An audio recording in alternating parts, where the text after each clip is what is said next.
नीलकंठ गांव में सब कुछ बहुत ही शांति और खुशी से चलता था।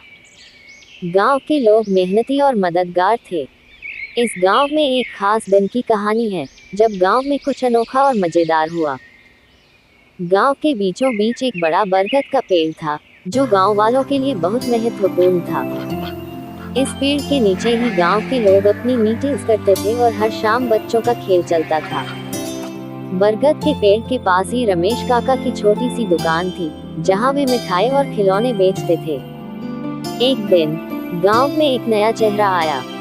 वो थे रामू, एक जादूगर। रामू ने गांव वालों से कहा, मैं एक जादूगर हूँ और मैं आपके गांव में एक जादू का शो करना चाहता हूँ। गांव वालों ने खुशी खुशी रामू का स्वागत किया और अगले दिन के लिए शो की तैयारी शुरू हो गई। अगले दिन शाम होते ही बरगद के पेड़ के नीचे लोग इकट्ठा होने लगे। बच्चे, बूढ़े, जवान सभी रामू के जादू के शो को देखने के लिए उत्सुक थे। रामू ने अपने शो की शुरुआत एक छोटे से जादू से की, जिसमें उन्होंने एक फूल को कबूतर में बदल दिया।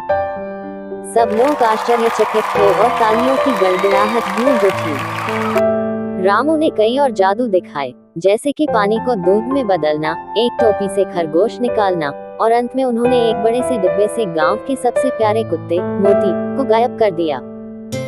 सब लोग अचंभे में थे, क्योंकि मोती गांव का प्रिय कुत्ता था और सभी उससे बहुत प्यार करते थे। लेकिन रामू ने हंसते हुए कहा, चिंता मत करो, मैं मोती को वापस लाने वाला हूँ। रामू ने अपनी जादू की छड़ी घुमाई और मोती को बरगद के पेड़ के ऊपर से निकाला। सब लोग हंस पड़े और खुश हो गए। गांव के मुखिया श्यामलाल जी ने रामू को धन्यवाद दिया और कहा, रामू, तुमने हमारे गांव में खुशियों की बरसात कर दी। तुम हमेशा हमारे लिए खास रहोगे। गांव वाले बहुत खुश थे और उन्होंने मिलकर रामू को मिठाई और उपहार दिए। इस जादू के शो के बाद गांव में हर शाम रामू का जादू देखने की परंपरा बन गई। बच्चों ने तो रामू को अपना सबसे अच्छा दोस्त मान लिया। रामू ने भी गांव में रहने का फैसला किया और गांव वालों के साथ मिलकर खुशी खुशी रहने लगा। नीलकंठ गांव में अब न सिर्फ शांति और सुकून था, बल्कि हर दिन नए नए जादू और खुशियों की लहर भी थी। और इस तरह रामू जादूगर की वजह से नीलकंठ गांव में हमेशा खुशहाली और मस्ती बनी रही।